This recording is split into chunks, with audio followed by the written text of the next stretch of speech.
What up, family? CTR Media Network. Yeah.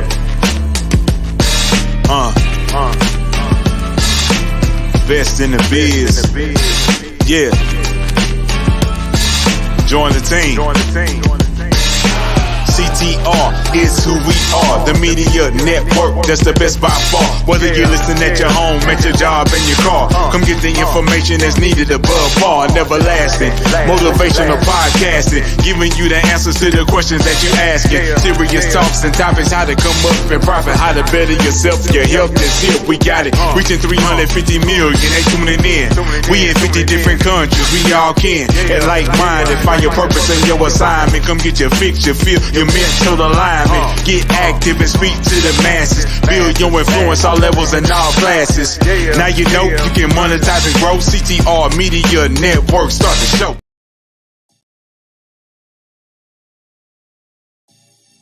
The Vera Thomas Show. The Vera Thomas Show. The Vera Thomas Show. The Vera Thomas Show. Let's talk about it. Let's talk about it. Let's talk about it. Let's talk about it. Let's talk about it. Let's talk about it. On the Vera Thomas Show. Let's talk about it. Yeah.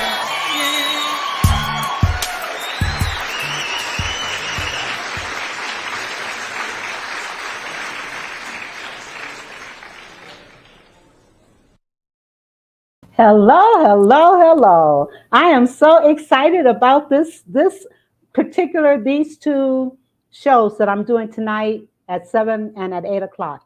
This is the end of Black History Month. I decided to wear my African American garb. So I'm so excited. I should say my African garb, not my African American garb. Okay. Well, listen, I'm excited about my guests. We have Miss Linnet Aguma. Did I pronounce that right? Yes. Aguma? Okay. Here I am. Okay. Well, listen, she is from Kenya, Nairobi. Did I pronounce that right? Nairobi. Okay. Nairobi. Nairobi. Okay. I am so excited to have her here. And I am going to start by sharing a little bit of her story. And I just lost it again, so let me pull it up again. Okay. All right, so let me share a little bit about Linnet Aguma. Now, she is 47 years old. You don't look it at all. Married and blessed with 3 biological children, 3 boys, and 1 adopted daughter. She is a Christian and a leader of the Women and Children Department at her local church, which is Pentecostal Baptist Church in Kenya. Her family her family lives in the capital, the city of Kenya, in Nairobi, which is 20 kilometers from the Kamau Kenyatta International Airport. She has worked with women from Mathar, Keola, Ruao, and Karagacho. I'm going to let her pronounce these because clearly I'm having a problem with it.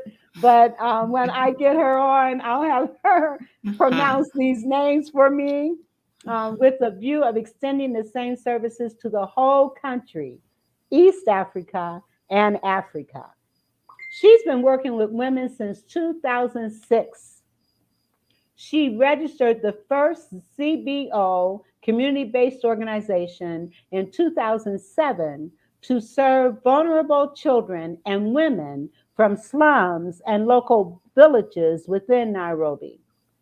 She later joined college and had to suspend many of her activities to get more skills and experience in doing what she does. Study to show thyself approved, rightly dividing the word of truth. So that's what she's done. Later, she registered the Jali Sisters in 2017, which soon will be upgraded to a non governmental organization in 2023.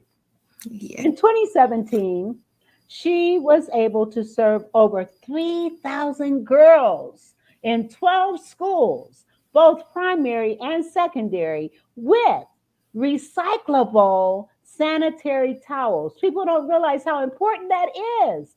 She's helped over 11 bright girls from needy families with high school education. She's trained over 74 poor women in hand skills to enable them to earn a decent living.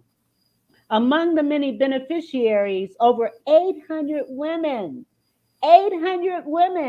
have been trained in women's rights, gender and development, business and income generation training, business planning, and leadership to help them find solutions to their challenges. The girls in schools have been trained on effects of early pregnancy. Oh, that is so important. Early marriage, premarital sex, sexually transmitted diseases, leadership, peace building, and mentorship. Women make season's greetings cards from pieces of African cloth and manila paper, or from banana fibers and bags from fine pieces of African cloth. And we have some samples and examples to share with you. They also make table mats, backpacks. They sell these items to earn a living. Over 105 women have been able to train in catering, hairdressing, tailoring, and dressmaking, and have been able to successfully open their own small business, feed their families, and educate their children through grants provided by friends. These women also save a minimum of $1 every Friday for school fees for their children in high school. Now, I am just honored, so honored to have Linnet Aguma here with me today. So, how are you, Linnet? I'm very fine. Thank you, Vera. Thank you for welcoming me to your show today. Well, I am just excited that you are here. And what I'm Yes. going to do, I want to take a few minutes. Wait, okay, we got a comment here. Fucina, she says, "Good evening." Hi, Fucina. I'm so glad you're here. Please share. This is such an important show tonight because we're talking about women in poverty and how Lynette has been able to move them out of poverty into self-sufficiency, helping them to have their own businesses, helping them to enable to provide to educate their children. This is awesome. So Ooh. awesome. So awesome. And what I'm going to do, I'm going to give you the floor and let you just kind of share, first of all, what gave you your passion for and your purpose? How did you get to this purpose? Tell me a little bit about your story and why it is that you do what you do. Okay. My name is Linnet Aguma. I live in Kenya, Africa. I'm proud of who I am today because I see what women go through, girls go through, and I have always had a passion in me that one day I will help these women. And this came to pass in 2006 when I started this movement of putting women together, girls together. When I talk of girls, these are girls between 12 and 17 years who have already been married off or have children. So they are children bringing up children. So in other words, they're called women, and on the other side, they're called girls because they're still children, though they have children, and they are mothers. So this is what brought me to start this, because one day, I was on the street of Eldoret and I really suffered, and I saw what girls go through, and life was so hard. So in my mind, I said one day, when I get an opportunity to save the girl child or the woman, because these girls are suffering because their mothers do not have an opportunity to take them to school. You find them at night maybe running up and down, practicing all manner of kind of things just to earn a living. So this is what really triggered my mind. And I say that if I get help and I be helped and I succeed in life, one day I will do something to change the coming generation. And that is how my passion towards starting all this began. So when I got married, personally, after my Form 4 or my KCSE exam, that is the all level education, that is the high school education in here in Kenya, I didn't have an opportunity to go to college. I had so many challenges, and I only went to college after I got married to my husband, who has educated me through. And I'm proud to say that I have a diploma in social work. I have a degree in counseling psychology, and I currently am doing my master's degree. All this because of his help. So I decided that this one little girl, this one woman who is suffering one day will pass through my hands and do something. They really don't need to go to school, all of them, because we are gifted differently. But at least there's something I can do, however small or little, that can make a change in the lives of these vulnerable women who live in slums and in local villages, because most of them are suffering because of lack of education.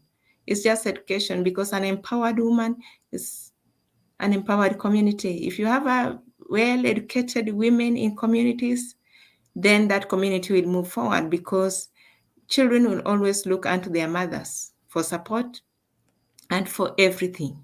So you find that when the mother is not educated, the grandmother was not educated, and now the girl is not educated. Now that is where the problem begins, and that is where poverty actually begins. So we keep recycling poverty day and night from generation to generation. And I said, I can't do everything, but I can do what is within my means and do something. Even if I help 10 people, I know I'll have done something by the grace of God. Oh my, but you have helped Yes. hundreds of people. And that is Yes. just amazing. And you mentioned the support of your husband. People don't Yes. understand how important that is to have, if you're going to be in a relationship, then having that sound support. He's enabled Mhm. you to get your high school diploma, your social work degree, and now you're working on your master's. Oh man, Yes. that is so, I'm so happy for you. That is Thank so you. exciting. So Thank you. exciting. And you know, there's a lot that we can talk about. I know that you said I want to talk about these sanitary napkins because Yes. here in America, we see that as such a, we take advantage. We take that for granted that we're going to be able Mhm. to go to the store. Those that Mhm. need it, I'm past that age now. Thank you, Lord. Yes. But those who need it, you know, to be able to go to the store and just pick Mhm. up sanitary napkins. They can't Mhm. do that where you're You, at. And you so very lucky. go ahead. Go ahead. I'll let you talk. I'm saying you are very lucky to have Yes. access to sanitary towels. Yes.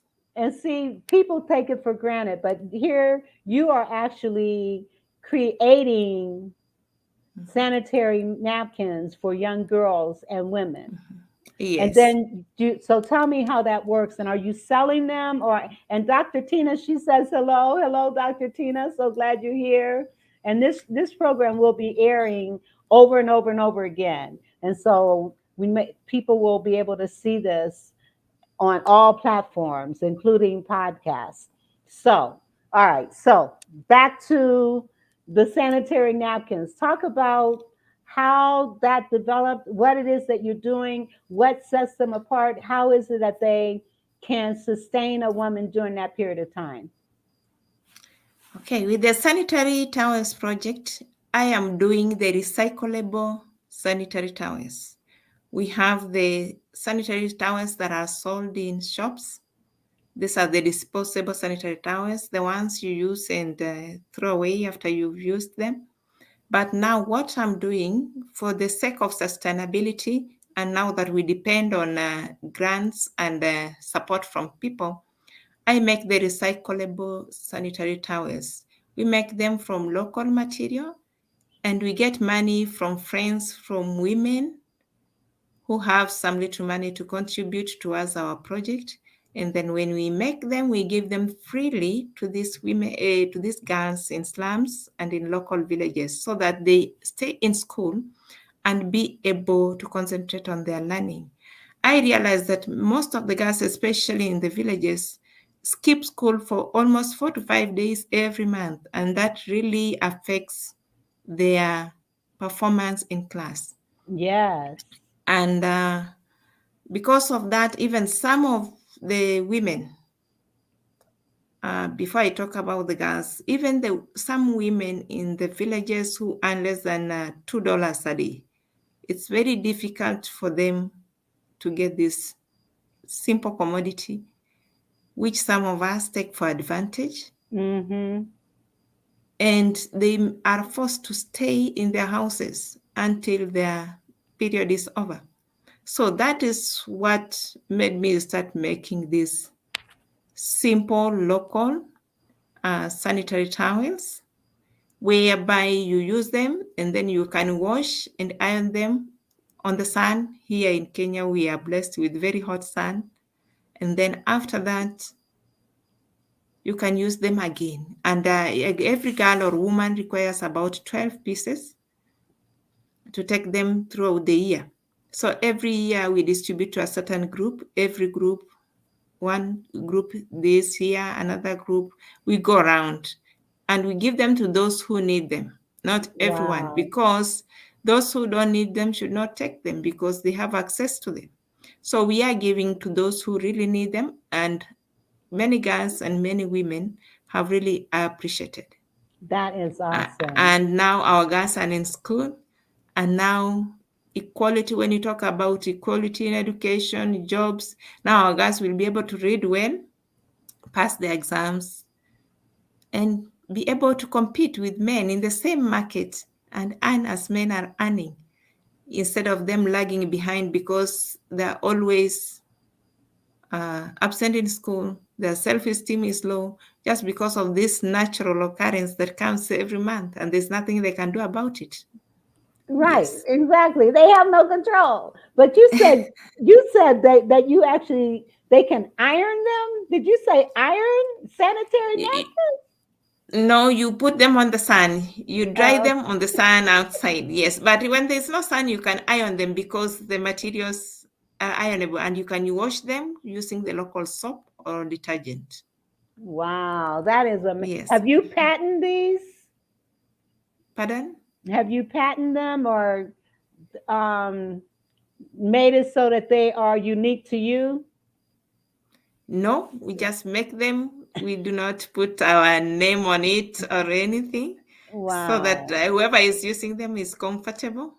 So that people, even when someone has signed them, no one will know that they were donated. Because when you put a name, someone will say, "Oh, so she receives these things from Jali Sisters." Right, but what I'm thinking is this may Mhm. be when you look at other third world countries that this may also be an issue. It might be another marketing tool for you to provide them to other countries in Africa, because I'm Wow. sure that this problem is not unique just to Nairobi, Mhm. right? This problem is all over, not just in Nairobi. It is all over Africa. And you can And make money with that. yes, I can make a lot of money. That And would that help money support to be which used to would support more people. yes, yes, Yeah. yes. You need to think about that. You need to think Mhm. about that. Thank Speaking of you. which, I want to share with our audience some of your products and things that you have. So, what I'm going to do is pull them up so that people can see what you.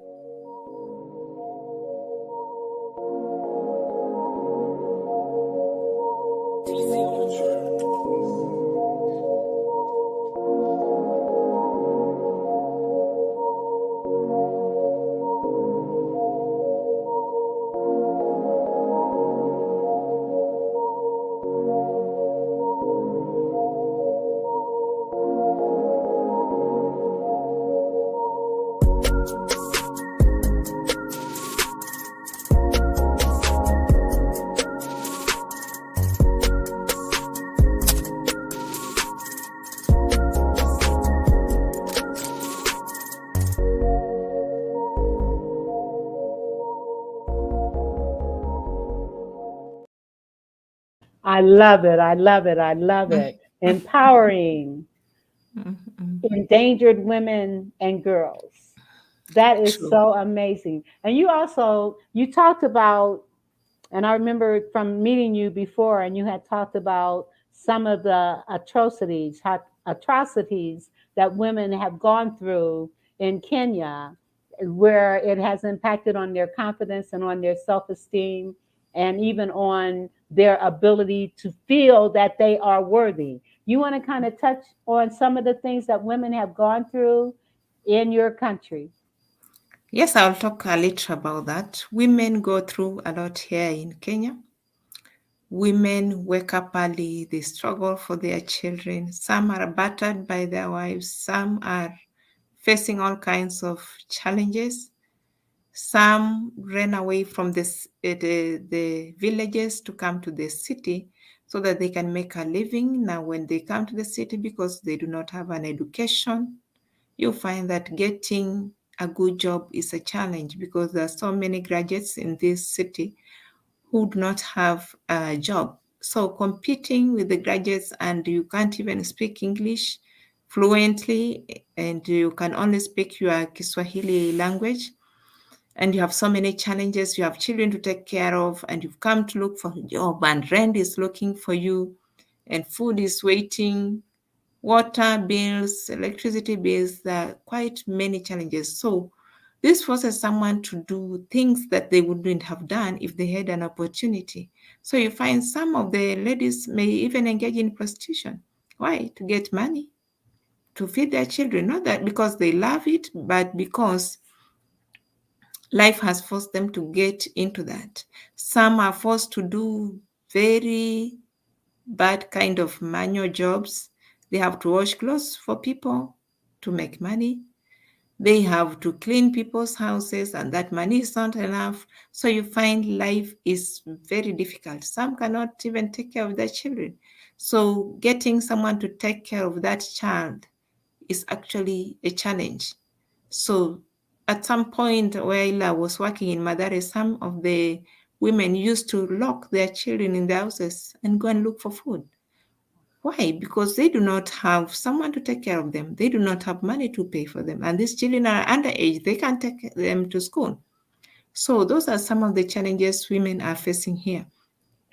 Women are really struggling.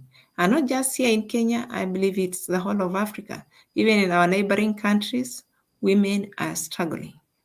Why? At some point in life, before there was free education in Kenya, women were left behind. The girl child was left behind. Now that girl child is now a woman. So she's now a woman. She was left behind maybe in the 1970s, 80s. Right now she has children. So what does she do? She has to do the locally available jobs to fend for her children. And since she doesn't have an education, her children cannot go far in education unless she gets support. So those are some of the challenges women are facing. There are quite a number of challenges they face. And for you to empower them and to allow them to have businesses. And you also, there's a daycare component in what you do, isn't there? Yes, so you keep the children for the women. They go look for food and then they come and take the children as they train. You see, the problem we've been having with many organizations, they come and give money to people to start small businesses, which is okay. But now they don't take time to train these people. So what we do at Jali Sisters, first we train you. One, we start with the women rights. You have to understand your rights as a woman. Children rights, you should understand that your children should know their rights. So it's you first to know the rights of your children, then pass them on so that your children can know their rights. It's only a mother who can teach them when they are still young, so they are not offended in any way by anyone at any time. So once we train them in these rights, we train them also in gender-based violence because most of them are beaten by their husbands. Some of them all manner of bad things are done to them. Some of them are even killed by their husbands. We've seen cases on the televisions, women being killed by husbands for one reason or another. Sometimes even over a plate of food. It has been used all over. Why? So, Because of poverty. So that is what makes me empower this woman, train her on what she needs to do, train her on how she's supposed to behave and carry out herself, and then teach her how to make money. Then after that, now she's able to train in a skill of her choice, whether it's tailoring, hairdressing, cookery, such like skills. Once they're empowered, we get money from money grants, that is from people, from well wishers, and then we give them to these women. Then the women are comfortably able, after training, to start their own small businesses. Then when they start the small businesses, they are able to save and keep some money for themselves and then get out of those situations. and get out of those situations. I Okay, so started this, okay. I wanted to ask you, so what kind of advice, because whatever advice you're giving women over there that's dealing with domestic violence, I'm sure it would be valuable advice to women here. So what kinds of things do you share with women that are caught up in that type of environment where they are either being belittled, beaten, ridiculed, hurt in any kind of way, mentally, physically, emotionally, spiritually? So, what kinds of things do you share with women as they are preparing to get out of it? Because they can't just all of a sudden jump out of the situation. So, what kinds of things do you tell them? Do you share with them to help them endure as they are preparing? Okay, here, according to law, one can only endure as long as you are able to keep up with what is happening in your environment. But when it comes to life-threatening activities, you are supposed to move out or save your life. So when we meet with these women, we talk woman to woman talk, that what is this that is working and what is this that is not working? And if it is working, for how long? Is it sustainable? Is it not? If it is a marriage, is it going far? Or is it that you are only enduring and at the end you are going to die? So what we do is we offer counseling services. I'm a registered counselor professionally, and I always encourage women only to make the right decisions. We give you what you need to know to hear, but when it comes to making decisions, it is a personal decision. Mhm. Amen. Okay. But and in making that personal decision, giving Yes, them the wherewithal and the confidence to understand, because when you, having been in a domestic violence situation myself, I know that you lose your confidence, you lose your self-esteem, you lose who you are and who you are supposed exactly. to be. And so go ahead. You were getting ready to say? Mhm. Okay, and also we do referrals. For example, if someone is hurt, first is to seek medical attention so that the person is treated or the person is attended to medically. And if the person belongs to a particular faith, then we conduct the pastor, the priest, or whatever kind of faith that person goes to.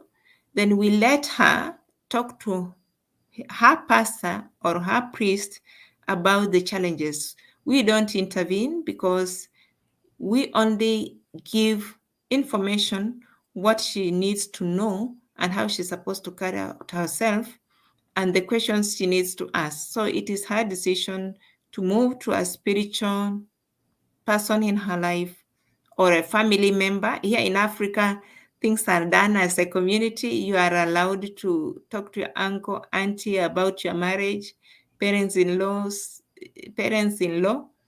and the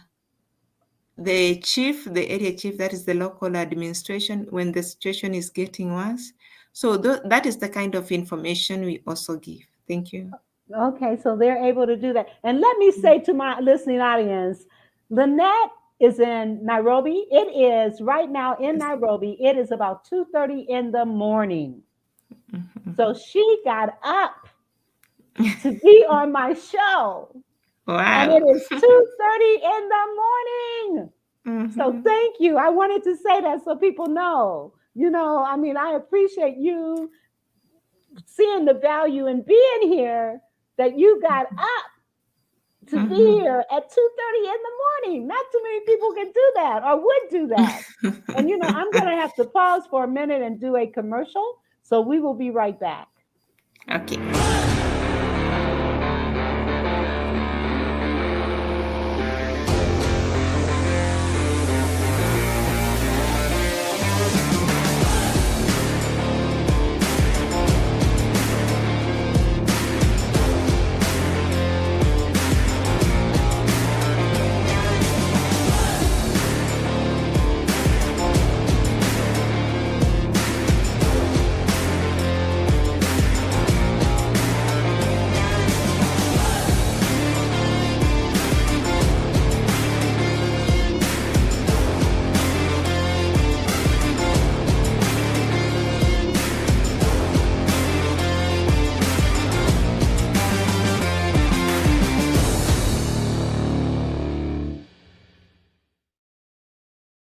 So let me ask you, are you prepared to handle your money when the government decides that the paper dollar no longer is of value? It is devalued already it's only worth 3 cents right now. But President Biden has already signed a action to eliminate or to deal with digital currency. So what are you going to do when that happens? How have you prepared to keep your money safe? How have you prepared to turn that fiat money, which is fake money, into gold and silver? You might want to check out www.soundmoneybenefits.com and get more information and understand that we need to take our money into our own hands. We've got health insurance, auto insurance, but we also need financial insurance. So check out www.soundmoneybenefits.com. All right. All right. That's one commercial. I do have others to do, but I want to get back to you and finish some of this conversation. Now, I'm going to play again your little video to show our audience the kinds of things that women are creating here in Nairobi.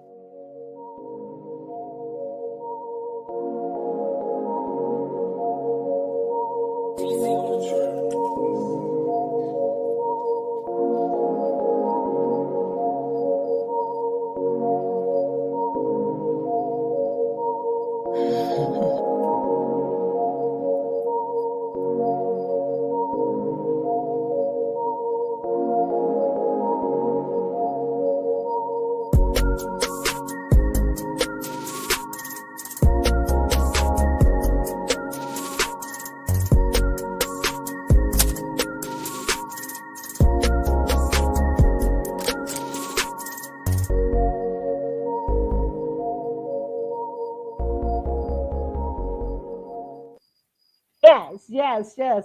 Could you hear me over what as I was talking as that was playing? No, I couldn't hear you. Oh, okay. Well, I was trying to promote it. All right. So anyway, these women are making all kinds of things and Mhm. creating their own businesses. But in addition to the things that we just showed you, the bags, the purses, the book bags. And let me ask you, do you customize or personalize any of these things or no?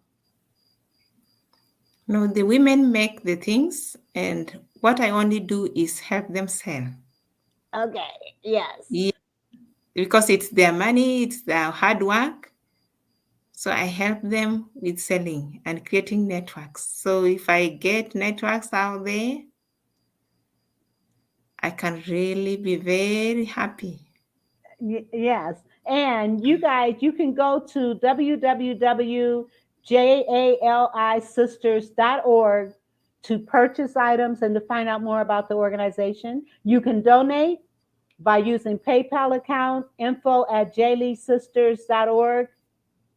Again, that's PayPal, and that is jalisisters.org. And also, I need to plug myself. I need you to also consider donating to help support my show.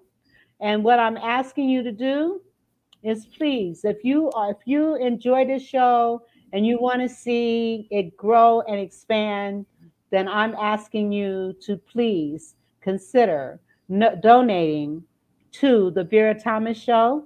And you can do that by going to $ still great, $ still great. So please help support the Vera Thomas Show by either Cash App, $ still great, PayPal, or Zelle, Vera Thomas Show 1117@gmail.com. And let me say this: anyone donate tonight, whatever you donate to me tonight, I'm going to give a portion of it to Jali Sisters. Okay, so we make it a win-win situation for me and for her. Okay, so help support my show.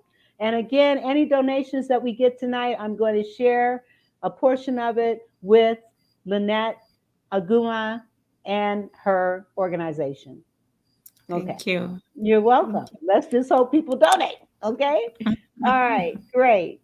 And again, I also want you to like, share, and comment and subscribe. Please take a few minutes and subscribe to my YouTube channel, Vera Thomas Show, at YouTube Vera Thomas Show, and like my show on Facebook, The Vera Thomas Show. Thank you. I need your support. And so does Linnet. We want to support her and her efforts and what it is that she's doing as well.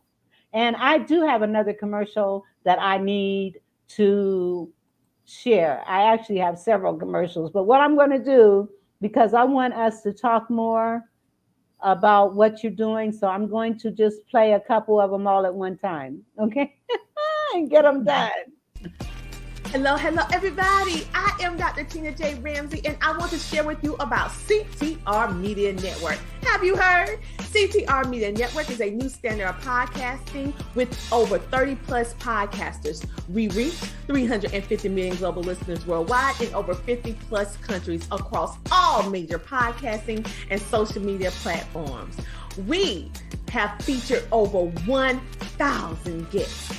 What we specialize in is helping business owners, entrepreneurs, coaches, and fellow podcasters expand their visibility on our platform. We're all about positioning with visibility, connections, and teaching you how to monetize what you do. Let me tell you something. If you're a business owner, we have sponsorships opportunities. We have commercial slots. We also have opportunities for you to be a featured guest on any of our shows.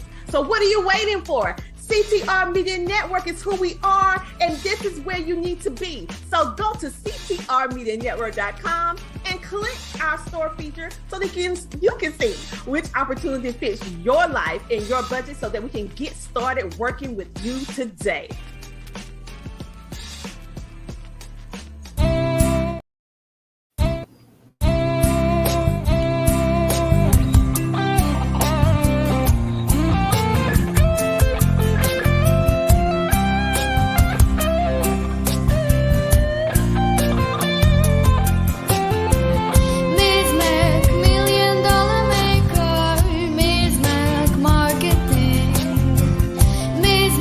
$1 million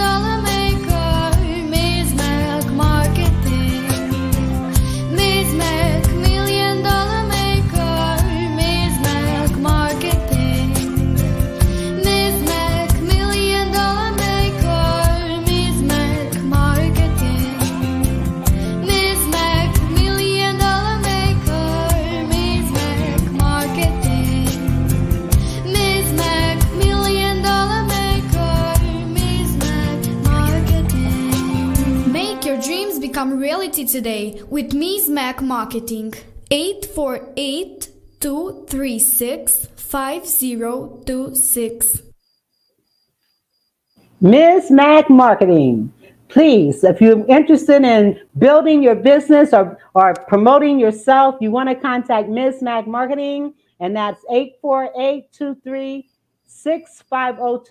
and CTR Media Network. Those of you that are podcasters and you want to become more professional, you want to learn more about the business, you want to monetize what it is that you're doing, you want to contact CTR Media Network.com. And if you're interested in sponsoring any of our shows, including mine, or advertising, including mine, please let me know. Let us know. Thank you very much.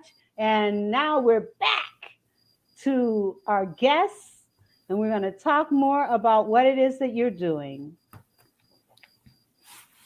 So let me ask you, I'm pulling this Ms. Mac Marketing, trying to find it so that I can eliminate it and put you back up here. Okay, so, and how you've been doing this now since 2007? Yes.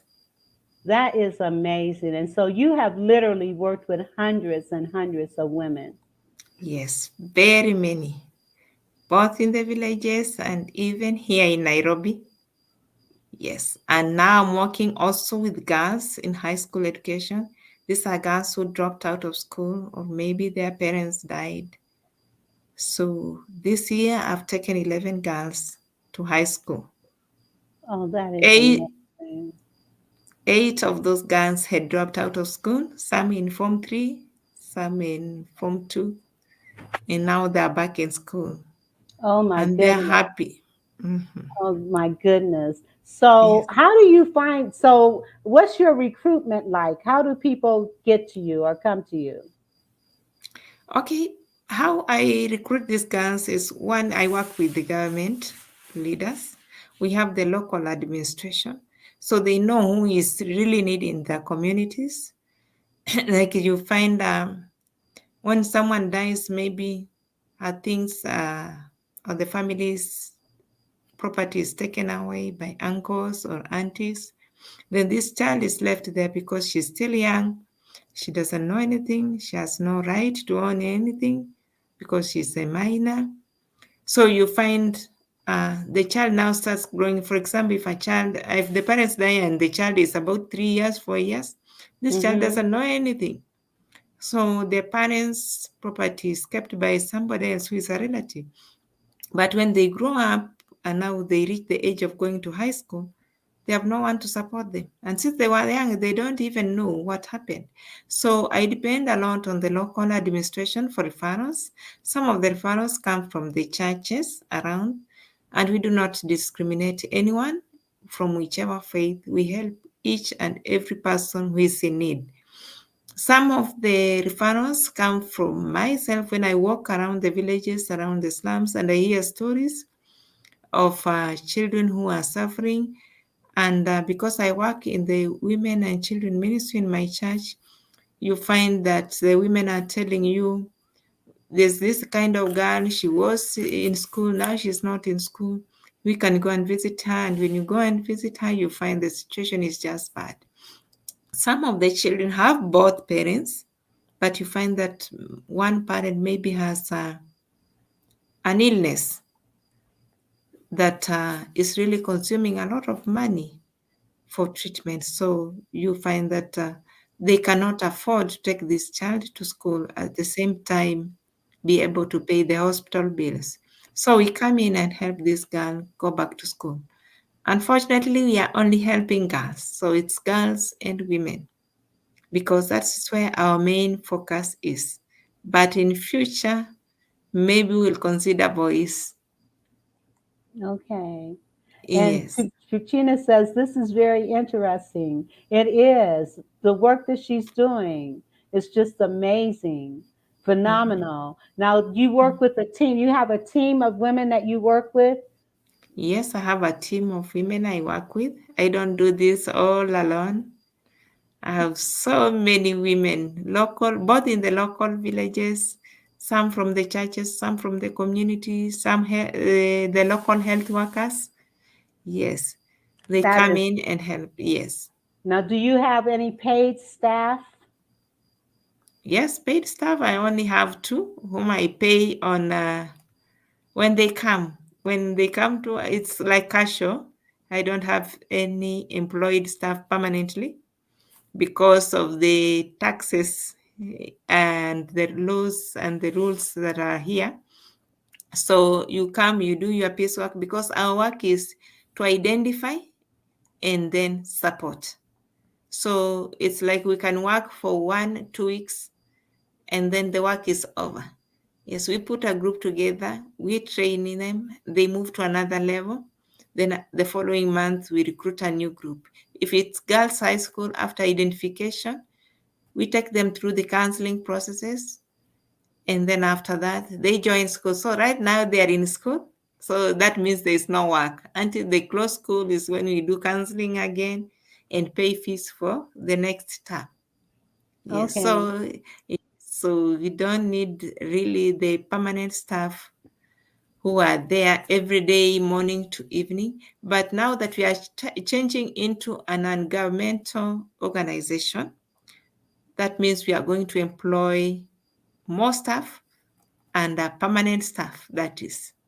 Now, Yes. tell me about this governmental component here, and how.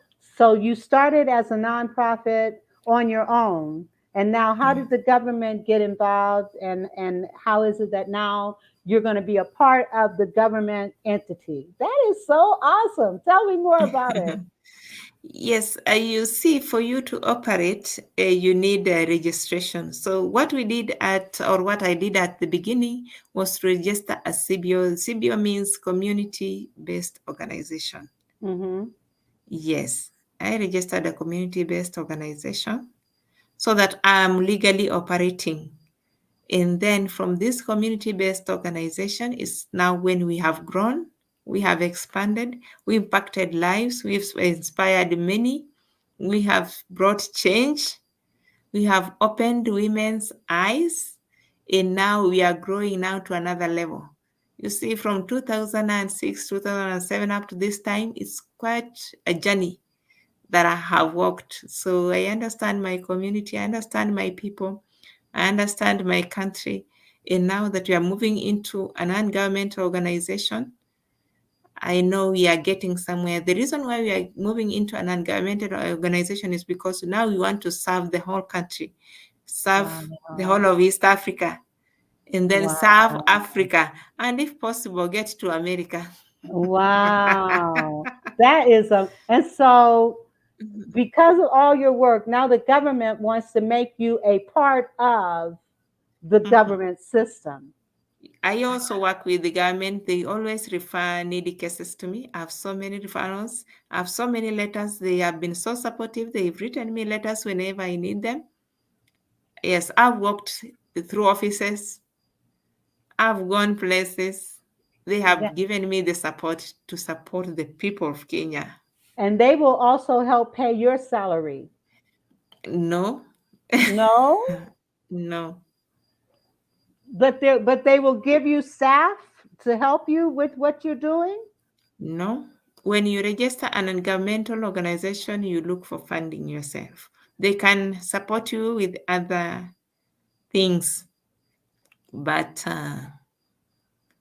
not paying your staff or paying your, Oh, okay. Because yes. I know you said that you would have more staff by being a Mhm. part of this. So I automatically assumed if you're going to be a part of the government system, that they would help with operations, What they salaries. normal what they normally do is like when you need a service from a government officer, they give you for free. Oh, You are okay. not, yes, you don't pay for the service. You are given for free. So that is the support I was saying that they give you any other support. So for Okay. us to start a non-governmental organization, we need to raise money. We have to write proposals and we have to show that indeed we can do whatever we are doing. And of course, we have already shown Yes. Yes. So we You have have a already, track record. yes, we already have a record of what we are doing.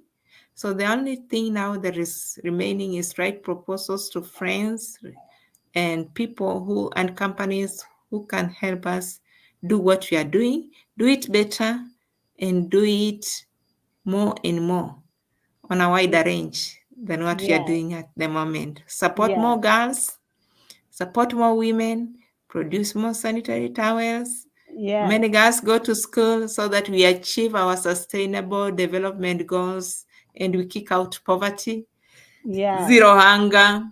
We have good health for our children and ourselves, quality education, gender equality. So for us to achieve this, we have to pull together. Yes. Yes. Thank you. Absolutely.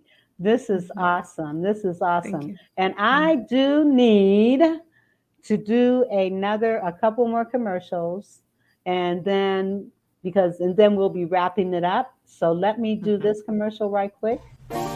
Diamonds and emeralds and pearls, oh my. Diamonds and emeralds and pearls, oh my. Sapphire Emerald Magazine truly knows the gifted and talented people. Sapphire Emerald is a magazine that represents the diversities of the world's news. We believe in presenting people in a positive light and helping the public see them in a different perspective. We report on entertainment, nonprofit organizations, film producers, actors, actresses, culinary arts, fashions, and the positive principles of understanding art. Our mission is to bring people's spectacular talents into focus and allow them to sparkle like the precious emeralds, diamonds, pearls, and sapphires. Yes, Sapphire Emerald Magazine. You might, if you're interested in getting some exposure and letting people know what it is that you want to do, then you want to connect with Sapphire Emerald Magazine. And that's something you might want to also consider. And I can talk to you about that later. Mhm. Okay. And I do have one other that I would like to share right quick.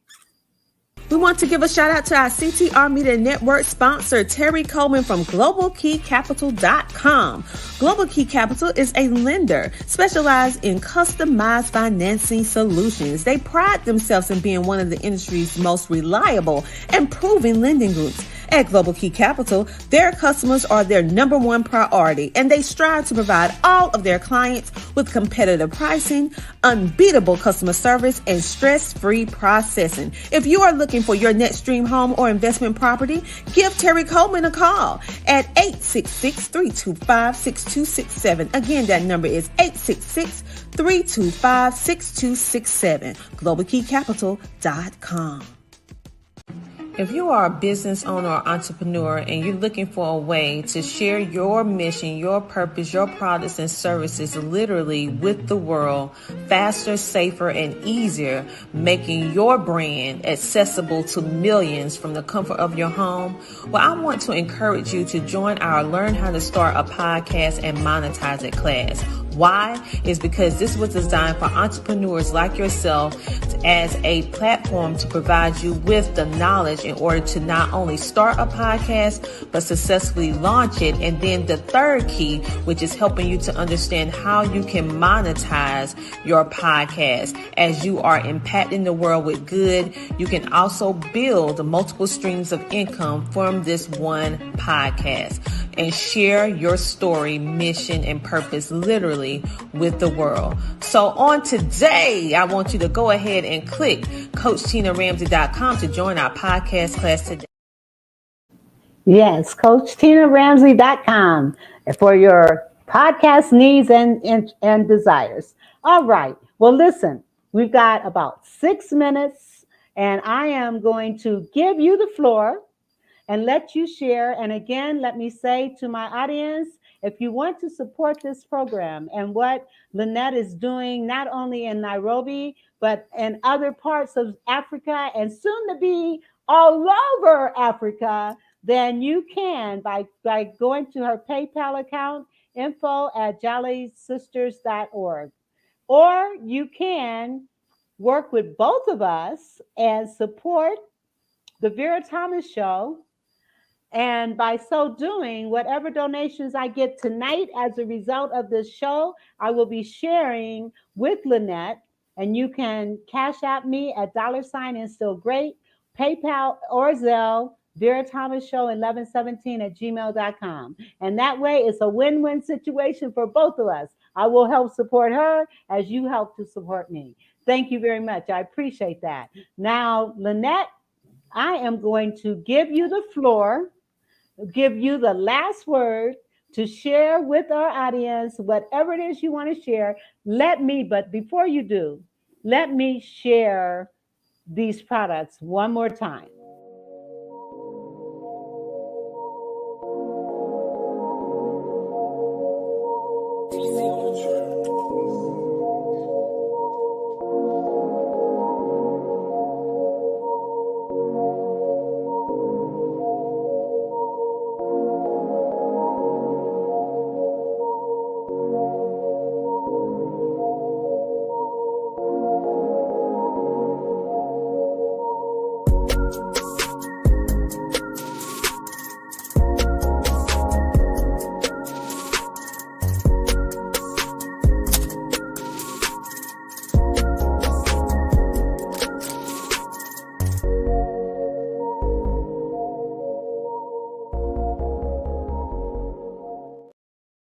And again, Lynette is working with women to help them get out of poverty, to be able to support their families, to become entrepreneurs, having their own businesses by creating purses and book bags and greeting cards using native artifacts and cloths and things like that. So these would be cards that you do not want to just give and then they throw them away, because they're not going to.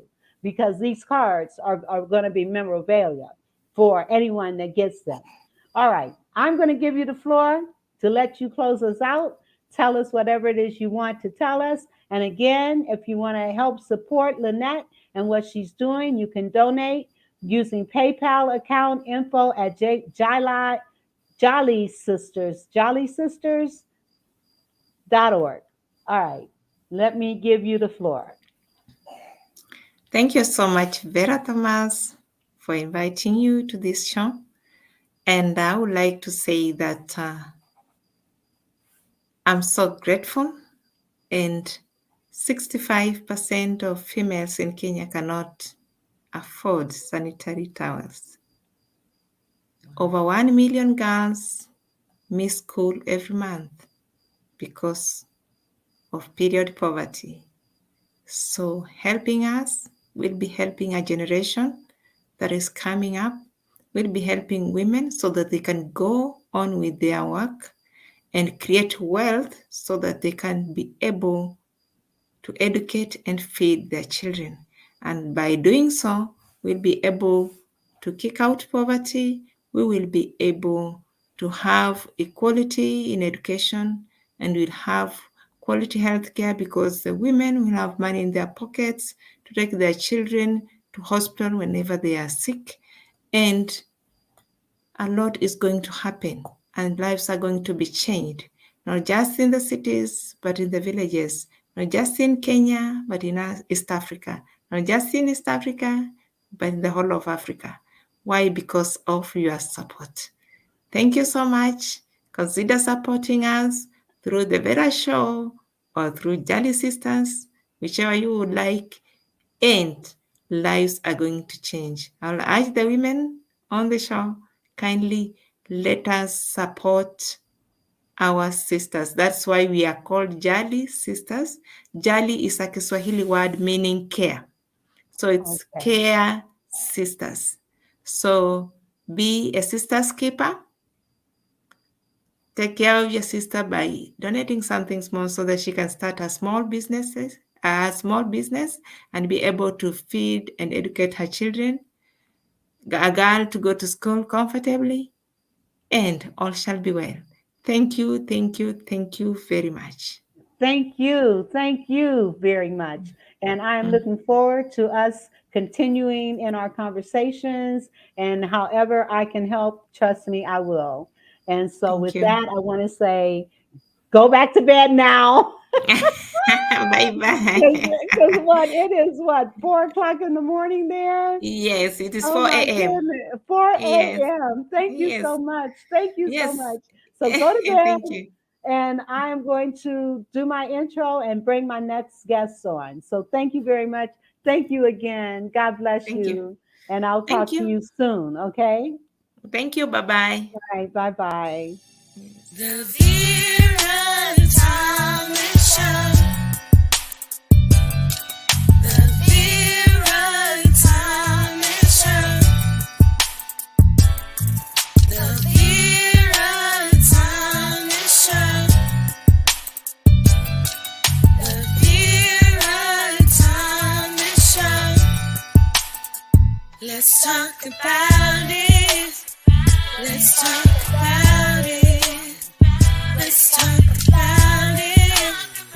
Let's talk about it. Let's talk about it. Let's talk about it. On the Vera.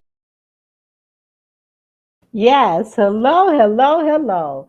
I am back, and I have my guests for the second half is Professor Kamau Kenyatta. How are you today? Hello, are you frozen? Can you hear me? I'm I great. I'm can't great. How hear are you doing? you. Oh, Yes. Can you hear me? Can you hear me? now I can hear you. Can Now you I hear can me? hear. Now Okay. I Good. can hear you. Good. How are you Okay. today? I'm doing great. I'm doing great. I got in on the last part of your last guest for a couple of minutes.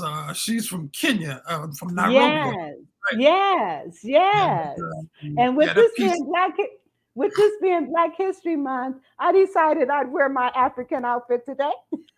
Yeah. Yeah. I should have thrown one of mine today. I didn't think about it. That would But be a good anyway, idea. because I do want to represent, I do. Yes. This What is were good. you were going to say something about my guest before? Were you going? Yeah. I was gonna say that she's from Kenya. My name is a Kenyan name. I don't know if she was Kikuyu or not, but I have a Kikuyu name. Kamau Kenyatta is a Kikuyu name from that name is from Kenya.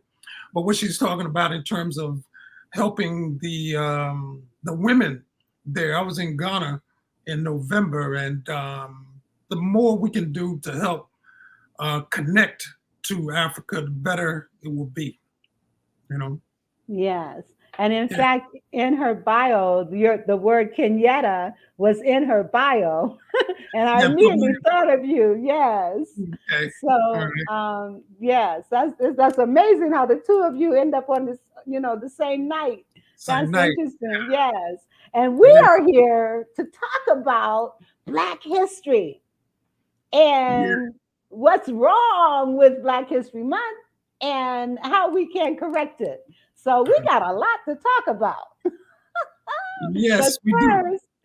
first, I didn't take a minute to pull up I was getting ready to pull up your bio, but you know what? I'm just going to give you the floor and let you share about Professor Kamau Kenyatta. Okay, so I'm going to give you the floor. Okay, okay. I am, as Ms. Thompson said, I am a professor of African American studies. I've been teaching it for the last 25 years or so at various colleges and universities. Right now, I'm at a community college here in my town, basically, but I'm at Lehigh University as well. And for years, I was at William Patterson University in New Jersey, in Wayne, New Jersey, in the department there. And I've written a couple of books. My ex-wife and I wrote the book Black Folks' Hair, Secrets, Shame, and Liberation. We first published that in 1996, and we published it several times. The latest version, I think, came out in 2019, something like that. And my latest book is The White People Show: How to Understand Racism and Still Be Wrong About It. And that book is primarily written to Black people or African people, but many other people can benefit from its contents. Yes. Speaking of which, I have the book right here. Yes, White Okay. People Show. And you know what? I want to take a few minutes to kind of talk a little bit about some things that you've talked about in this book. And one of the things that I found very interesting, let's see. Oh man. Okay. Let me share some of the topics. I mean, this book. Now, I haven't read the whole thing all the way through yet, Yeah. Okay. but I'm working on it. I've got so many books I've got to read, and it's not funny. But like white slavery and its relationship to racism exposed. You want to kind of talk a little bit about that? White slavery. Well, what most people don't realize about the United States, and I didn't necessarily go into all of this in the book, but in the early part of this country, during the colonial period, during the 13 colonies, you had Black people who owned white slaves as well as white people who owned Black slaves.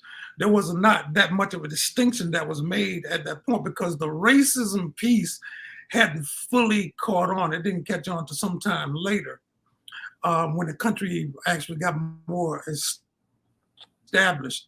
And so during that time, when you will hear people say that whites who were in this country, if you say that they were slaves as well, they'll say, oh yeah, they were indentured servants. They were indentured servants, but they were also slaves as well, all the way up until about 3 or 4 years before the Civil War. There's documented evidence of whites being enslaved. What happened is they wanted to attach the stigma of slavery to Black people and not white people, but white people were just as used just as much during the enslavement process here. Later on, what they did is they tricked them into believing that because they were whites, they had white skin, they were better than the Blacks who were in the same situation that they were, and that is the situation we find ourselves in today. They still believe that they're better just because they're white skinned, not because of any merit or anything that they've done. And so that piece of the history doesn't get talked about a lot.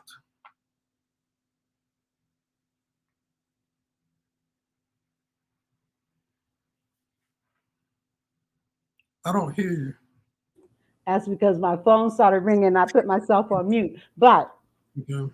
I was doing some research and found that up until the time that you're mentioning about the color thing, there were wealthy Blacks who came here. If I'm not mistaken, they came here and they were not here as slaves. And it wasn't, they were seen as, they were aristocratic.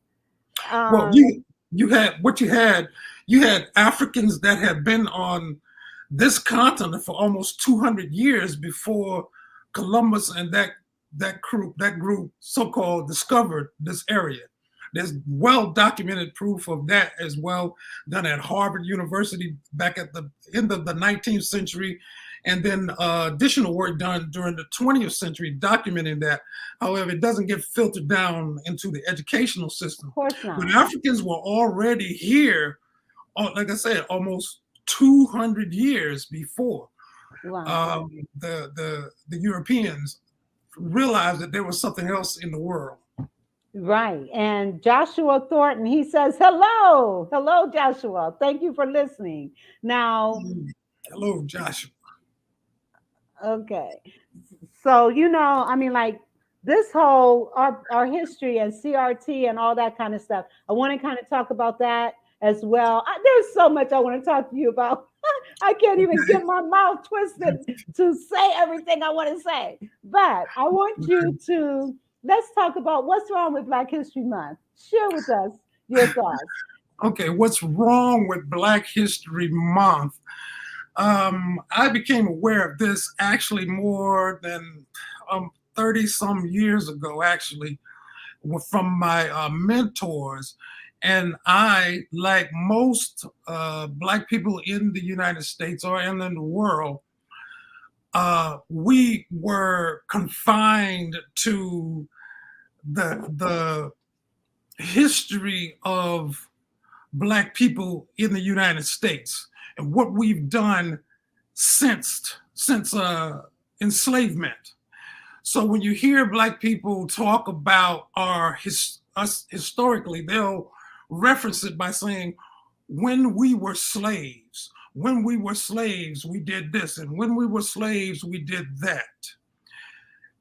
Because they can't go any further back.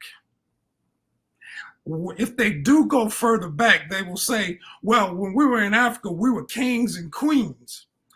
And I'm like, well, that's true, but everybody wasn't a king and a queen.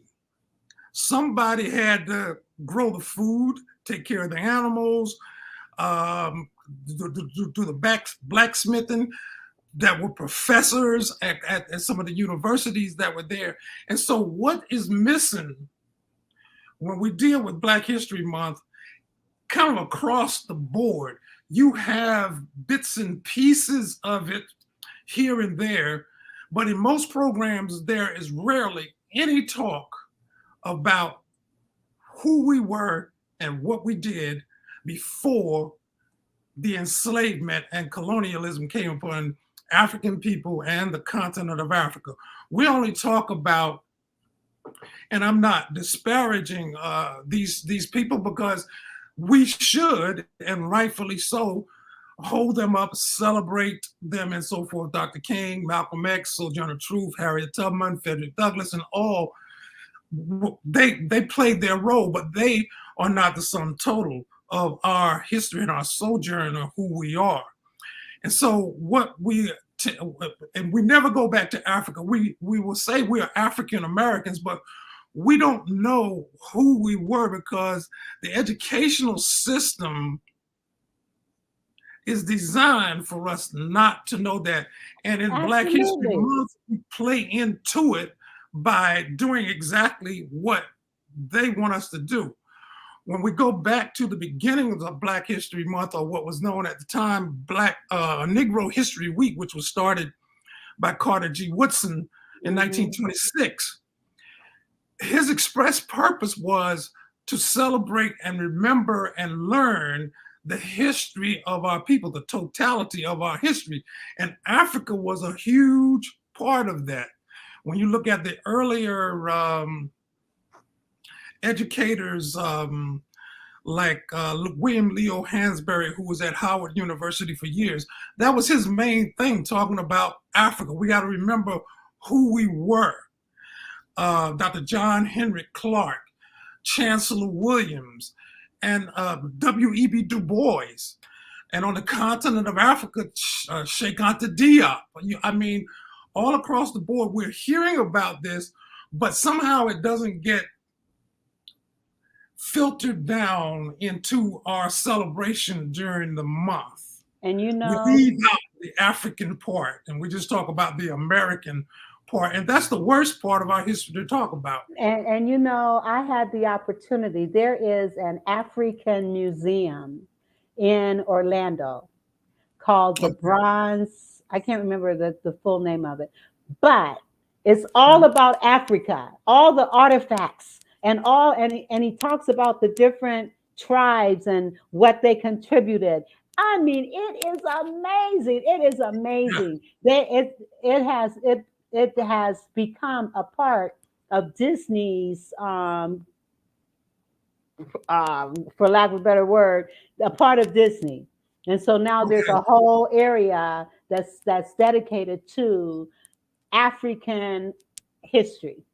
Right. And it is amazing. I mean, when you think about, you know, who we are a part of, we are descendants of Africa. And when we understand the contributions that each tribe, each country that we came from, you know, and what we're known for. I know, like the Cameroon people, for example, one of the things, like they had all these artifacts with the big smile, you know, The Cameroons were known for their smile, you Yeah. know, and so understanding that is so important. But I'm giving you, this is supposed to be you doing this stuff, but We're having a conversation. We're having a conversation here. I mean, Now, just see, go ahead. when we don't remember Africa, we get caught in the trap of white supremacy. So one of the traps, for example, is the first Black to do this, the first Black person to do that. When Barack Obama became the president of the United States, everybody act like, well, this was the first Black man to have the intelligence to be able to lead a country like this. No. And he was the first Black man under a racist white supremacy system to be able to do that. But when you go back to Africa, you see Sunni Ali Bear, who was the first king of the Songhai Empire, and the Songhai Empire was bigger than all of Europe, comprised over 3,000-4,000 miles of width of West Africa. And Mansa Musa, Abubakari II, Kaya Magan, Queen Nzinga. We have all of these people that were leading empires. Then if you go all the way back to ancient Egypt, which, by the way, they don't want to concede that it was a Black civilization. And I'm just going to take a detour here for a second. Go ahead. Recently in the news, Kevin Hart was supposed to perform in Egypt. And he made a statement about, the Black people of ancient Egypt, his ancestors and so forth. And they canceled his appearance there because of those statements. It's the truth. Huh? It's the truth. They canceled his appearance there because they were offended that he even voiced the fact that ancient Egyptians were Black people and that the people who live there now are invaders. This was resolved that the ancient Egyptians were Black back in 1972 with Dr. Sheikh Anta Diop and his protege, Theophilo Benga, who was one of my professors at Temple University when I was there. At the UNESCO conference, they laid to rest the fact that the ancient Egyptians were Black, period. But when you consider, two-thirds of the world are people of color. Two-thirds of the world are people of color. Well, Egypt is a part of Africa. Am I not correct? Yeah, African people, people of color. And I rarely use that term, people of color, but the colored people of the world, which other than the white colored people, because white is a color, they comprise less than 20% of the world's population. They are the minority in the world. And so for myself, for example, on that point, I never refer to myself as a minority or Black people as a minority because we are not a minority. We're not. We're the majority. But the Europeans are the minority in the world. They are the minority in the world. They are. But because they have consumed the power monetarily and particularly. That's why I say that the white people show, they bombarded us so much with the white people show that we think that everything is white everywhere. And it's not. It's an illusion. Absolutely. But going back, the Egyptian piece is very, very, very important because it's part of our cultural heritage.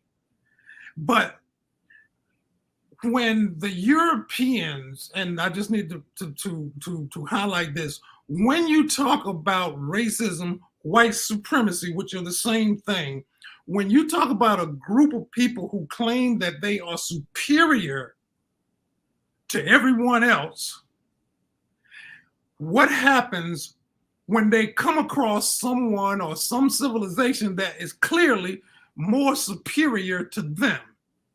They either killed them, they discredit them, or they try to claim that they did it. And that's the case with ancient Egypt. They try to claim that ancient Egypt was peopled by white people at a time when white people were not that prevalent in the world.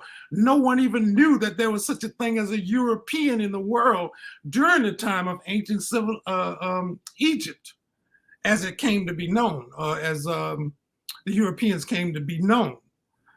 And so, for example, the first American Egyptologist, James H. Breasted, makes the statement that Egypt was peopled by what he called the Great White Race, and that Black people, or Negroes as he called them at the time, and the Mongoloids, the Asians from the East, had no part in that civilization or any other civilization.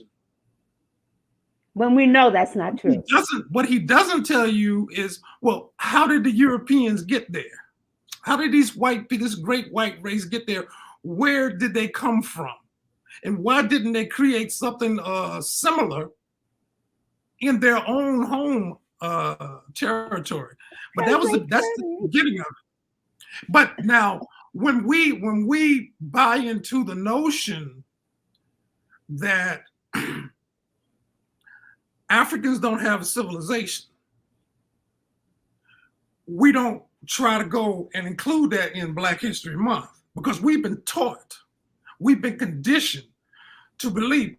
Let me read a statement to you that I use these statements in my classes. Some of the things that were said about Africa. This is Professor A.P. Newton in 1923. He said that Africa had no history before the coming of the Europeans. Hegel, let me go back here for a second, if I can find Hegel, because Hegel is so important. He says that, number one, I'm just jumping into the middle of the conversation that he was having, but he says that there is nothing harmonious with humanity to be found in this type of character, referring to African people. He's basically saying African people are not human. And then he says Africa should never be mentioned, for it is not a historical part of the world. Africa has done absolutely nothing. This is what he said. And when we leave Africa out of our celebration of Black History Month, we accept what Hegel and others like him have said. Africa doesn't have any civilization, doesn't have any history. And that is not true. And that's the problem with Black History Month. I hear you. And the thing is, Black people, we need to educate ourselves. We cannot rely on school systems and or our society to tell us who we are. We need to find out who we are. And we're in a dangerous position right now with what has happened with this CRT thing. It's not what it's really about, but what that governor has done is setting off a domino effect, because there are already 23 other states that are looking to do the same thing. We cannot rely on the educational system in this country to educate us about us. No. They will miseducate us about ourselves. Every time. That's what they've been doing all throughout our whole history.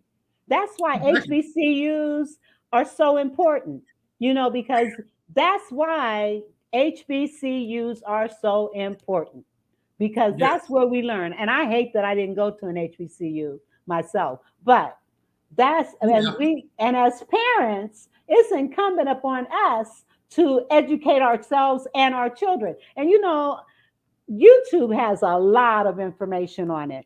And one of the things we claim that President Obama is the first Black president, but history shows that there were several presidents who had Black blood running through their veins.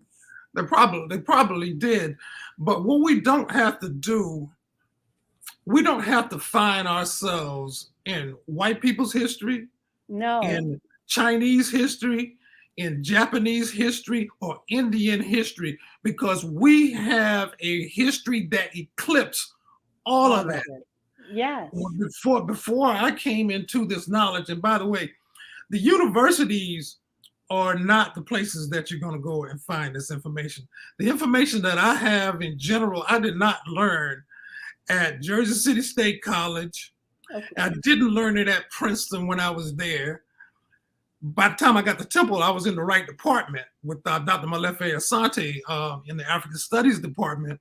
But most of the educational institutions are their hands are tied. There's certain things that I say within class, I have to say it euphemistically, so that I don't get trapped in the political processes that happen there. And that's what we're walking a tightrope there. The information that I learned in the community from elders in the community that set me on the path. And if you want to find out who they are, you can. Their book is The Journey of the Songhai People. And you know what? I'm going to put that in the chat so that people can check it out. What did you say it was called? The Journey of the Songhai People. SONG. And it's song SONGHAI. Mm-hmm. When I first heard that term, when I went to the class the first time, I thought this was an African class. Why are we learning about Chinese people, Asian people? That's how ignorant I was, because I did not know that there was a place called Songhai. I had gone. Now, is that one word or two? One word. Okay. Songhai. Some places you will see it spelled HAY, but it's pronounced I. Songhai. Okay. Songhai people. And I had gone all through grade school, middle school, high school, all through college, and I had never heard of the Songhai Empire. Never. And most people, some people tonight for the first time, they probably are just hearing that. So when I was in this class, I was asking, why are we studying Chinese people? And a mentor looked at me and he just smiled. He said, "Young man, you're gonna find out who you really are, you know." And that's exactly what happened. And see, when we go back and look at our history, see, we have to build a bridge back to the time and the place before we were enslaved, before we were kidnapped and taken out of power. That's the only way that we're going to get back in power. We have to see examples of us in power. When we look at our history here, there are heroic moments for sure. People of valor that we can look to as icons. But if you really want to see Black people running their destiny, look at the Songhai Empire. Look at the Empire of Mali. Look at the Empire of Ghana. Look at Queen and Zenga, Shaka and the Zulus. Look at the Egyptians. Look at the Ethiopians, the Congo. I mean, it's endless. We have so much. That's why I say, you don't have to go to find yourself in Europe or find yourself in Asia or find yourself in the Bible even. Because we predate the Bible. When you think about it, for example, where did Moses go? Where did Moses grow up? And what was Moses? Moses was a Black man. In all probability, he was. But he went into Egypt. But they demonized Egypt. In the Bible, they demonized Egypt, and we turn against Egypt. But at the same time, the Europeans want to claim Egypt as something great that they did. You see the trick there? On one hand, we hate it because of what they did to the so-called Hebrews. But at the same time, the Europeans, they're loving it. And that was us. And we did these great, mighty things. No, that was not you. I mean, my classes, I have visual proof that I want to it's come not. to your class. You know, I show you the images of Narmer, Khufu from the fourth dynasty, Pepi, King Pepi II, the longest living monarch in the history of the world. Wow. They have a little statue of him over at the Brooklyn Museum that's in there. You can see this little statue of Pepi II. Clearly an African. King Tut. If we come down to Tut, you have a statue of this king. He's black. I mean, charcoal black. But you know what the Egyptologists and the Europeans say about that? What? They say he's really a white man that has black skin. That has what? A white man with what kind of skin? Black skin. He's really a white man with black skin. And so, with all of with these type of twists, they have stolen our history. Our history has been stolen, or the history has not been forgotten. It was deliberately wiped out. Yes. And it was replaced with a series of vicious lies. Yes. The African brilliant ape that can talk. You know. Yes. African people are monkeys. And so we see every so often in a society that we'll see something, some imagery of something come up where they're showing black people as monkeys or apes and so forth. We have to ask, where did that come from? Now, when you talk about going back to Africa, what was there? What were we doing? Wow. Do you know? Yeah, go ahead. I'm telling you, people need to go to that museum and they will see what we were doing. It is fun. I mean, oh my God. Mm-hmm. And it is probably the only place in this country that has such a vast exhibit of our heritage from Africa. Unbelievable. Oh my goodness. Anyway, go ahead. Now, I'm sorry. At the African American Museum in Washington, they do have this information there when you walk through, but most people don't realize what they're looking at when they look at that, because they rush to get to the American part. Just to talk about, well, if we think about what we were told about who we are, we were told that Africans never created anything, never did anything. We were jungle bunnies. We were just running around, being wild and so forth. And that is the complete opposite of what was going on when enslavement came upon us. When enslavement came upon Africa, Africa of all places in the world was best positioned to take advantage of the oncoming industrial revolution. But enslavement happened. And the invention of the gun, there's two things that happened that caused Africans to be defeated: the gun and the printing press. Europeans were able to, of course, dominate with the military, because Africans had no need for that kind of weaponry. Right. And the printing press helped them to spread their propaganda throughout the world. And that is the notion of white supremacy was able to be spread throughout the world. And we're still dealing with the ramifications of that. Now, going back to Africa, let's look at some of what was there. Number one, and I'm just going to deal with the song. Well, let me go back to the Malian Empire for a minute. And you know what? I have pictures that will that support what you're saying. But I didn't think we were going to go that way. But I'm going to let you talk, and I'm going to see if I can pull up some of that stuff.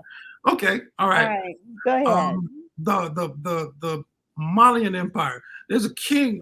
When he comes onto the throne, there's a king, Sundiata.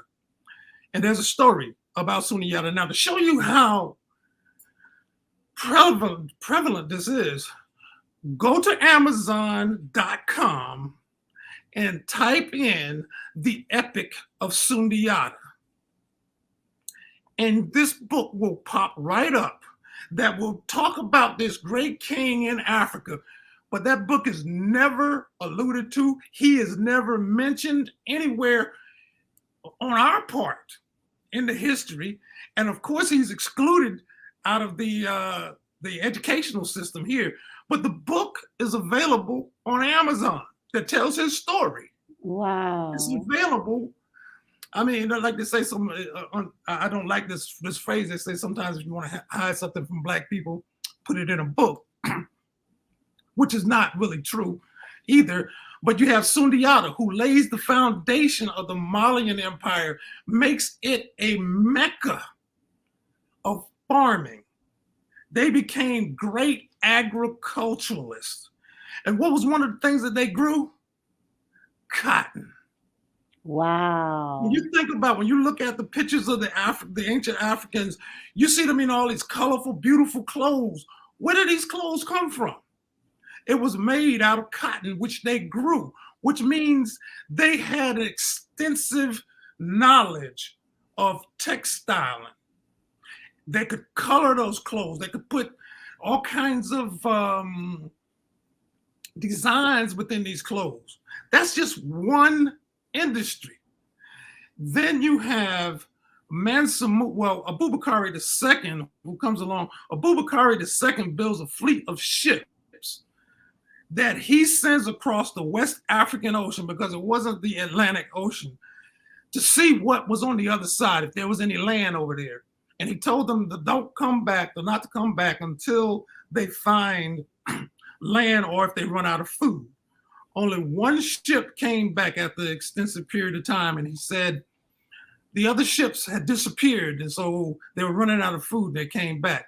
But instead of deterring Abubakar II, he decided to build an even larger fleet of ships, something like 900 ships, and had them stocked with food and supplies and so forth. And instead of appointing someone to commandeer that, navigate that trip, he said he would do it. Wow. And he left his brother Khan in charge. He leaves, and basically he's never seen again in West Africa. But we know he was successful because when the Spaniards came into the Central Americas, when they arrived, they came upon these huge populations of Africans living amongst the Indians. Like I said, I'd already been living with the Indians for almost 200 years, the so-called Indians, I'm sorry.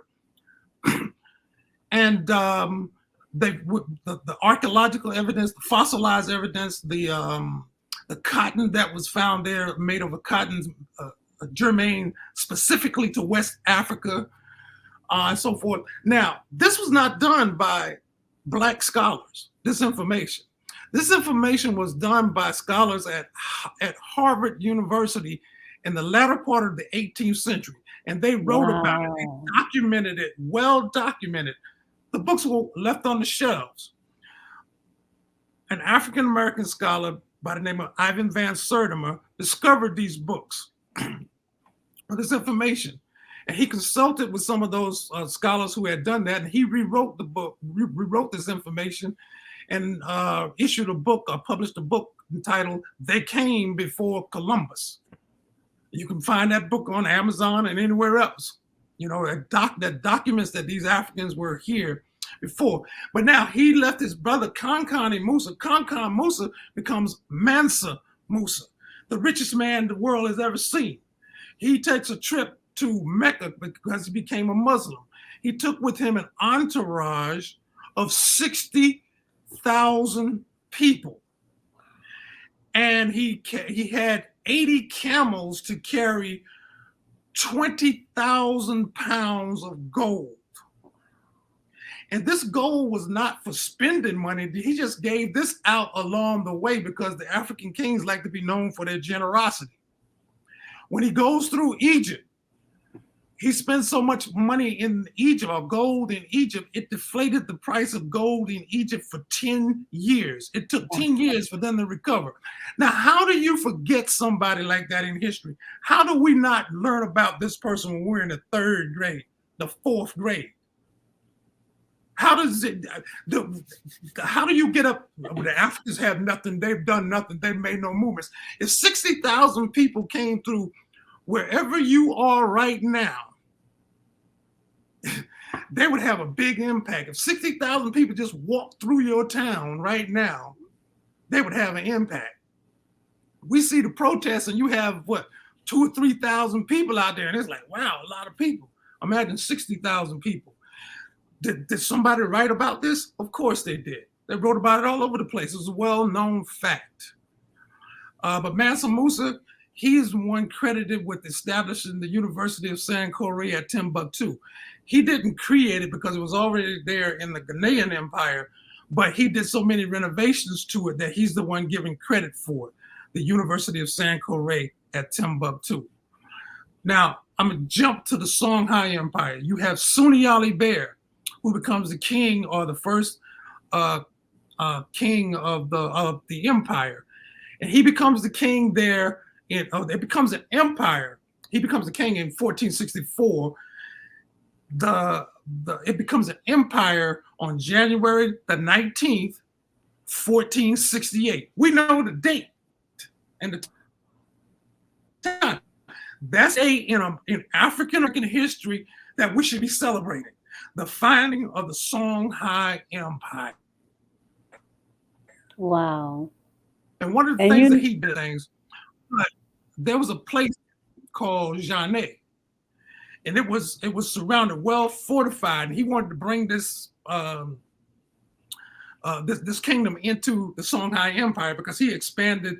The Songhai Empire consisted of all the territory of the Ghanaian Empire and the Malian Empire, and it expanded that territory beyond that. He surrounded this place, and it took him 7 years for them to surrender.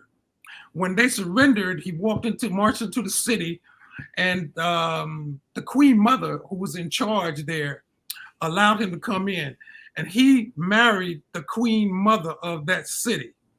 And Jané occupied the kings of Jané occupied a significant place in his regime. Now this was a matriarchal society. This is our matriarchal society for sure. Okay, for sure. Go ahead. That's another whole piece to talk It about. is. The importance of women. See, African women don't have to go through to find anything. Just go look at your history and see who and what you were doing. They did a little bit of it with the king, the woman king that came out. Yes, that was an awesome movie. What they really need to do is Queen and Zinga, but that's another one. But I was gonna say I'm sorry. The Songhai Empire. He married the queen. Oh, when the enslavement came upon the Songhai Empire, when the Europeans started coming in there, African people who were brought over here, and the Africans used to sing a song. It's so-called spiritual. And the only lines that I know of this song is 12 gates into the city, hallelujah. Yes. They were singing about this city in West Africa called Jané, because many of them came from this city. This city was surrounded, it had 12 gates into this city. And so when the Africans were singing about this in code, the Europeans thought they were talking about heaven, going to heaven. But to get back to West Africa, to get back to home, was to get back to heaven for the Africans that had been brought here. And so we don't know. A lot of this stuff has been lost because we don't reiterate it. We don't repeat it enough for our children to remember and hear this stuff. We talk about Dr. Martin Luther King, and I do not take anything away from him at all. We talk about him infinitum, and most people have never even read most of his books. There is more to us a lot more. We have a glorious, grand history. We that do. If we get to discover it, we will wake up to another We hope. do. I have these pictures, but I can't bring them over to this particular platform. But Yeah. oh my God, I'm gonna have to figure out a way to do that. Have Yeah, I you have come some back? stuff. You what? I have this because when I'm teaching in my classes, I have the pictures and so forth. I mean, I've got some phenomenal pictures from this museum, but I can't bring it over here because I'm not in my Google Chrome. Now, the unfortunate thing about like what we're talking about tonight, the unfortunate thing is that it's not unfortunate. What we may allow to happen is now you have a lot of white scholars saying exactly what I'm saying right now, but people are hearing it like they discovered this information. They found this information. Because most of them don't tell you that they are relying on the information that they got from Carter G. Woodson, W.E.B. Du Bois, Williams, Leo Hansberry, J.A. Rogers. All of these people were talking about this information for decades, but they weren't given credit. We basically ignored them. It's time for us to acknowledge the work that has been done to keep alive our history and our culture. Yes. Part of what I was in Ghana, Accra, Ghana in November, and I got to visit some of the dungeons where they prisoned our people as they kidnapped them, and it's mind-boggling. But what you see in Ghana are the people. I urge everybody who is African and others, if they want to go, if you don't do anything else, go to Ghana. Because this was like the bottleneck from when they brought the captives. They came to the coast of Ghana and were shipped. They came from all over different parts of Africa. And that history there are people there that are waiting for us to come so they can tell us that part of our history. Yeah. And this is included here. Now, in the Songhai Empire, just let me just get this really out. And you know what? I need to do a commercial right quick. You need to take a break, okay? I hate to do this because I want to, oh my God, we could go on for hours. In the meantime, I want you to, while I'm doing this commercial, in the private chat, put your contact information. I don't know if this is right or not. KenyattaSpeaks.com. Is that right? KenyattaSpeaks.com. That's my website. Yeah. Oh, okay. That was from my memory. yeah, that's it. Okay. Yeah, All right. Awesome. Well, let me play a commercial here. I'm going to play a couple of them and get them out the way so that we can continue this conversation. I am so glad you're here. And I'm glad that we're doing this the last day of Black History Month. Perfect. Yeah, so we get prepared for next year. Yes, absolutely. Okay, so okay.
Yes, sound money benefits. We're talking about gold and silver in the course of this conversation, which is God's money.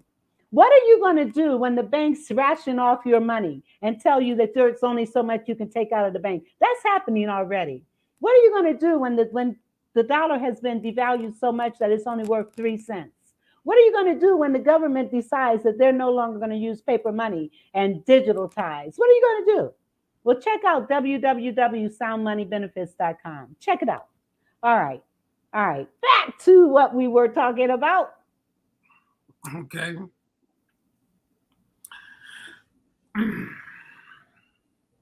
So, man, like I said, we could spend hours on this conversation. Yes, well, we could. Now, I know that most people, and I said at the end of the last section, we can get ready for next year, because it seems that that's the time that we tend to focus on the history, even though we say we're going to celebrate it throughout the year. We usually don't. That's just fact. You get a little bit here and there. But what we like Hello, is a Lenora.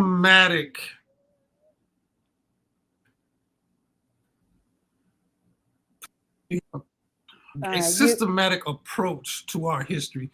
Most of us get a little bit here, a little bit there, a little from over here, but we don't see the whole picture because it's not taught to us systematically.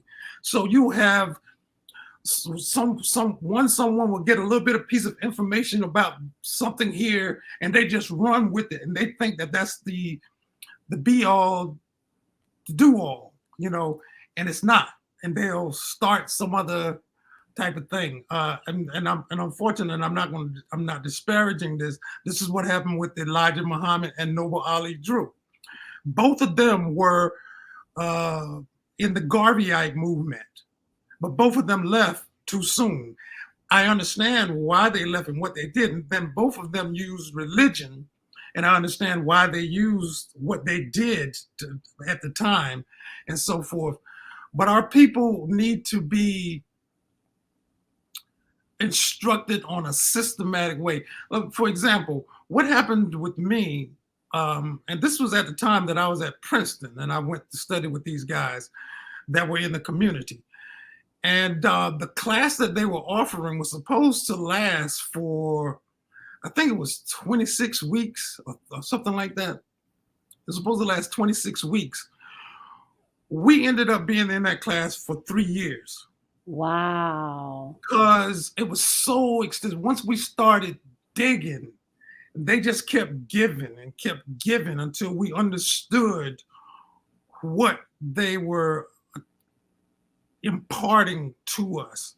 And there were only 4 of us that came out of that class. There were like about 50, 60 people that came through that class, but they didn't stick. There were only 4 of us that actually graduated from that class, that stayed till the end. And that is my point, that we don't stick around enough to get the full story of who we are and what we are, so that we can make an impact. Because just to know this information doesn't really mean anything. That the issue is, the point is, what do we do with it? How do we apply it in our lives now? How does this information make a difference for us? Tell me. It makes us feel good, which it should. It should. But let me give you an example of something. The Songhai Empire. In the Songhai Empire, there are 4 major universities. The University of Gayo, which was the capital of the Songhai Empire, the University of Ulata, the University of Jané and the city of Jané, and the University of Sankore at Timbuktu. You have 4 major universities there. Now, in the preceding empires of Ghana and Mali, the number 1 and 2 commodities that were sold in those empires was salt and gold. When you get to the Songhai Empire, the number one commodity sold in the Songhai Empire is books. Books. Manuscripts. And so, to show you how our history got distorted and lied about, they said that African people didn't read. And in the Songhai Empire, it's the number one commodity that's sold. You got 4 major universities there. People from all over Africa came there. People from the Arabian world came there. People from Europe came there. The Pope commissioned a guy by the name of Leo Africanus out of Rome to go and live in the Songhai Empire. I forget, I think he was there for about 15, 20 years, something like that. And he wrote these volumes. It's called the Empire of Songhai, 14 volumes. And you can go to the library and get those books. That's an eyewitness account of this Songhai Empire, what was there. This is before Columbus. This stuff is before Columbus. But now Sunni Bear, the first king there, he dies in the year of all years, 1492. Sunni Bear died. His death was commemorated throughout Africa, Europe, and Asia. He was a big deal. Let me ask you something. We only got 4 minutes. Can you believe it? But I need to ask you, what are you doing outside of teaching this stuff as a professor? This knowledge, what you have to offer, it needs to get out in the masses. So do you have a platform, or are you thinking about a platform where you can do this kind of teaching and education on a regular, like a YouTube channel or something? Are you thinking about something like that? Yeah, I've thought about that. Our teachers, our mentors taught us to, why I'm able to give this information, because they taught us to be able to taught other people. And for years, I taught the class in the community. And then I started teaching at the college level and so forth. I would like to do something of this nature online. I eventually will. I'm sure that I will. It's just a matter of putting it together and finding the time to do it. But yeah. I mean, because I'm looking. We perish from lack of knowledge. And we cannot rely on our government, our school systems, our educators to teach us who we are, what we bring to the table. And I recognize that Black History Month happened because Frederick Douglass and then the presidents, they were all born in February, and they wanted recognition. Right. That's why Woodson put it in February, because a lot of people say, well, they gave us the shortest month of the year. No, they didn't. Woodson was a self-determining person. He decided that we'll have it in February because at the time it was because of Frederick Douglass's birth, Lincoln's birth, and Washington. They were all born in February. So he put it in that month for that. But he did not mean for it to just be just a 1 month. It was supposed to be like, a culmination of it, but it should spread throughout. He actually wanted it to be put into the school system, but they've never put it in the school system. No. Never. Our history, if they taught history the way it's truly supposed to be taught, it would not be as boring as it has been, especially in elementary and middle school. Yeah, I hated history when I was growing up. I hated it. I went all the way through college. It was only until I was working on my master's at Princeton that it hit me one day, and it had something to do with something Malcolm X had said, and I realized, whoa, man. Yes, and with me, what made me have an affinity for history, my history professor in college. This man, I bought the book, but I didn't even need it, because as long as you went to the class every day, he I got an A in history, because he was so animated and he made history so exciting, It's extremely exciting, but the way it's been taught is taught boring. It's designed to make us not want to do it. And it's filled with so much lies. And most people know that it's lies. It's like, how can that man chop down a cherry tree and he never told a lie? I mean, come on. Tell the truth about it. The truth of history is interesting because you're dealing with people and everybody's not perfect. And when I talk about ancient Africa, I'm not talking about a perfect place, but I'm not talking about this place that they have, this imaginary place that they've created for us that didn't exist. Right. So and we're out of time. Okay, it's been a pleasure. I thank you for having me on to do this the last month.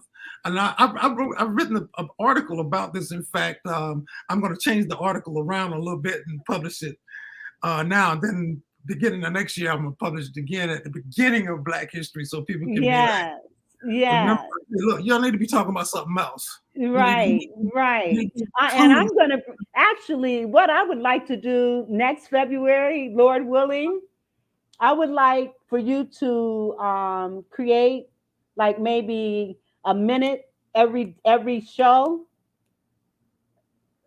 to culminate this month, and then have you come back the last one, just like now, But every week of Black History, we're giving them some nuggets and some history, some bona fide history based on your knowledge and your education and your expertise and your know-how and all that stuff.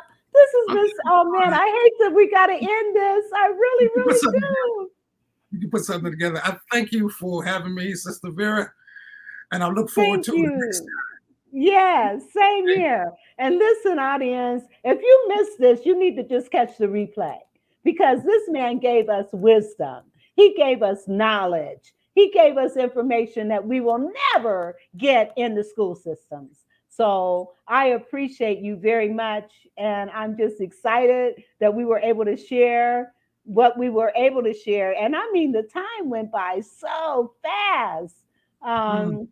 That's what usually happens in the classes. I can imagine. I would love to be in one of your classes. You need to do some online classes, or you need to do something. There's a few things I have out on YouTube, but I was doing it for my classes. And I think I got them marked private or something like that. Thanks. Come on. I'm telling you, you cannot sit on this knowledge and isolate it and limit it just to your classes. I mean, it's too valuable. It's too important. And it's too necessary. Yeah. So, okay, I need to shut up. Thank you again. Thank you. And I'll see you. God bless you guys. See you on Thursday. Bye-bye. Okay. The Vera Thomas Show. The Vera Thomas Show. The Vera Thomas Show. The Vera Thomas Show.